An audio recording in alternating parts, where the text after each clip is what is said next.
그럼에도 불구하고 지금 내연기관차로 시작하는 이유는 뭔가요? 현대차가 자기들 주 생산 그 차도 아니고 지금 1000cc 미만 경차라고 하는 게요. 그럼 왜 그걸로 시작하려고 하는지. 두 가지가 저는 있다라고 생각하는데 현재 지금 미래형 친환경 자동차라고 얘기하는 전기차나 이제 수소차 또 이제 자율주행차가 이게 그 대중화되기에는 아직은 좀 시간이 좀 많이 걸릴 수밖에 없어요. 그러니까 이게 이제 시장에서 정말로 내연기관 자동차보다 더 많은 차가 굴러다니기에는 아직은 시간이 필요해요. 그래서 지금 전기차를 10만 대를 만든다 그러면은 처리할 방법이 없어 판매를 할 방법이 없습니다. 그래서 지금은 이제 내연기관 이제 자동차를 출발할 수밖에 없고요. 그리고 또 한 가지는 국내 자동차 회사가 지금 전기차 시장에 바로 달라들지 못하고 있는 것은 핵심적인 이제 부품, 그러니까 뭐 온천 기술이라 할 수도 있는 것들에 대해서 아직은 준비 기간이 좀 필요해요. 예를 들어서 현대자동차 같은 경우 전기차로 본다라면은 뭡니까 핵심이? 이를테면 배터리랄지 모터랄지 인버터인데 이런 것에 대한 이제 준비 시간이 이제 좀 필요하다. 그렇지 않으면은 그야말로 자동차 회사가 껍데기만 자기가 만들고 핵심적인 부품들은 뭐 삼성이나 LG 또는 이제 외국 회사로부터 다 가져와야 되기 때문에 그렇게 만들면 이윤이 저는 이제 없는 거죠. 그래서 그런 이제 시간도 약간 이제 필요하다. 이런 점에서 저는 그렇게 꼭 나쁘게 보지는 않고 있습니다. 그러면 그러니까 이제 저도 이런 게 되게 궁금했는데 현대차가 실은 전기차나 미래형 자동차보다는 내연기관차로 시작하신 이유도 뭐 공감이 됐고, 네. 제가 조금 전에 뭐 질문을 좀 드리고 싶었던 건 광주형 일자리가 정의롭냐, 공정하냐, 공존할 수 있느냐, 뭐 이 말씀을 하셨어요. 근데 오늘 대통령이 신년사에서 광주형 일자리와 관련해서 현대차가 20년 넘게 한 번도 투자하지 않았다. 저는 이제 이것을 쇼당하고는 다 같은 맥락이긴 한데 약간 다르게 받아들인 건 뭐냐면 우리 한국 사회 대기업. 잠시만요. 합당제입니까? 시작할 때 합당을 먼저 제안하셨잖아요. 아니요. 먼저 제안.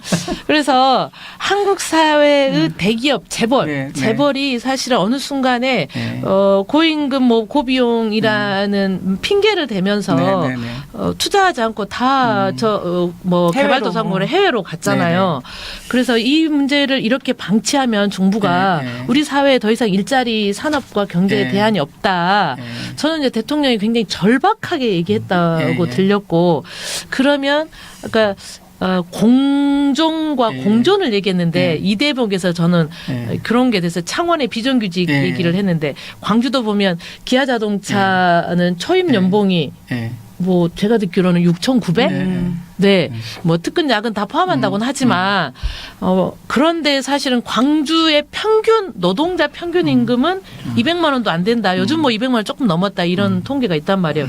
여기에 비정규직, 알바, 자영업자 뭐 포함하면.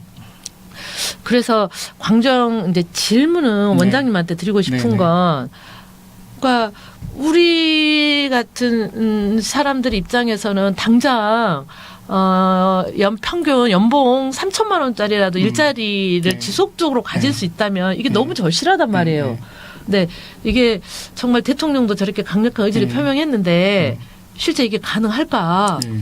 어떤 가능의 프로세스 지금 이런 게 원장님 이야기를 좀 더 들어보고 싶어요. 저는 가능할 거라고 보고요. 그것은 왜냐면은 뭐 정부도 그렇고 광주시도 그렇고 기업도 그 필요성들에 대해서 일정하게 약간씩 이제 다르긴 하지만 그 필요성들은 다 가지고 있는 거. 예를 들어서 기업 입장에서 본다라면 노사관계나 이제 과도한 이제 임금 문제를 어떻게 해결할 것인지 이런 이제 고민이 있는 게 사실이거든요.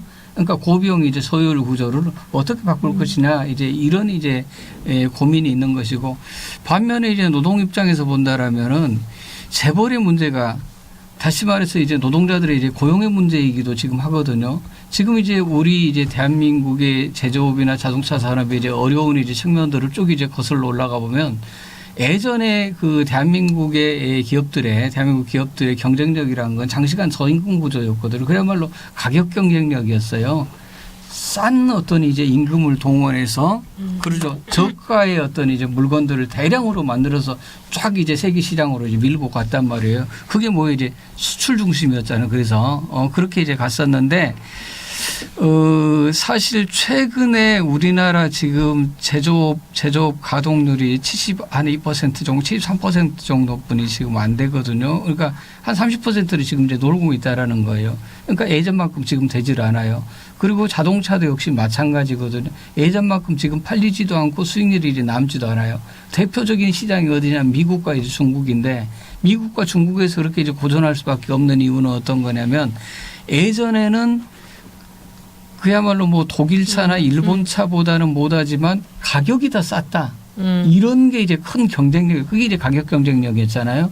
근데 지금은 신흥국에서 이 국산 자동차보다 훨씬 더 싼 가격으로 시장에 그렇죠. 지금 자동차를 공급을 해버려요. 그러니까 어떤 이제 기술 경쟁력이 안 되니까 가격 경쟁력이었는데 가격 경쟁력에서 지금 신흥국에 이제 따라잡혀 버리니까 차가 지금 이제 다 안 팔리고 있는 이제 이런 문제거든요. 그래서 지금 그러면 이제 앞으로 어떻게 가야 되는 거냐? 사실은 조선을 보던 자동차를 보던 그 세계 1, 2위를 다투던 외국의 기업들이 대한민국 어떤 이제 그 기업들에게 다 잡힌 게 가격 경쟁력에서 잡혔었거든요. 그래서 가격 경쟁력에서 잡힌 독일이나 일본의 기업들은 90년 이제 초부터 빨리 이제 혁신을 통해서 기술 경쟁력으로 나간 거예요. 그래서 완제품 같은 경우는 다 상국으로 이제 인건비 싼 곳으로 이제 다 보내버리고 중간재랄지 특수재, 고부가치 중간재랄지 특수재들을 자국에서 생산하는, 그러니까 적게 생산하더라도 매우 비싼 것, 핵심적인 이제 기술들이 이제 들어갈 수밖에 없는 것, 이런 것들을 이제 그 자국에서 생산을 했는데 우리 같은 경우는 이것도 아니고 이제 저것도 아니게 오다 보니까 지금 기술 경쟁력도 없고 가격 경쟁력도 없는 이제 이런 이제 상황에 있기 때문에 뭔가 지금 이제 그것을 새롭게 기업 입장에서도 할 수밖에 없는 이제 이런 이제 상황이다라는 거죠. 그러니까 제가 듣기에 이제 두 분에게 같이 드리고 싶은 말씀인데 이제 어찌됐든 이제 문제는 제일 처음 하시기에 뭐 고비용 조율의 이 문제를 네. 얘기를 하고 계시는데 과연 그렇다면은 그 사람들은 정당한 비용을 받고 있느냐, 임금 얘기죠. 저는 그분들은 피땀 흘려 투쟁을 통해서 얻어냈다고 생각을 하고 그것은 다른 데서 얻은 것이 아니라 자본으로부터 분배를 받은 거라고 생각을 하고 있습니다. 사실. 그렇다면 아까 말씀하셨던 두 가지죠. 마케팅이 두 가지 원칙이죠. 하나는 품질 경쟁력, 하나는 가격 경쟁력인데 가격 경쟁력에서 이제는 어떻게 할 수가 없다는 거죠. 그렇다면 현대차라고 두고 얘기할게요. 전 현대차하고 이제 상관이 없으니까. 내 차가 현대차네. 그렇다면은 네. 이 품질 경쟁력을 위해서 현대는 과연 어떤 역할을 했느냐. 이 혁신이죠. 혁신의 역할을 어떻게 했느냐 살펴봐야 되거든요. 이것을 단순하게 노동자의 책임으로 돌릴 수 있느냐의 문제이기도 하는 거니까요. 그럼 보통 새로운 차를 하나 만드는데 들어가는 비용이 한 5천억 정도 들어간다 그러더라고요. 네. 제네시스가 뭐 신형 제네시스가 한 5천억 들어갔다고 하더라고요. 우리가 2014년 9월 달에 잠실에 있는 땅을 10조 5,500억에 현대차에서 샀습니다. 10조. 네, 10조입니다. 10조. 기회비용 뭐 2, 3%만 따져도 2천억, 3천억이에요. 2천억, 3천억을 지금 1년에 날려버리고 있는 거예요.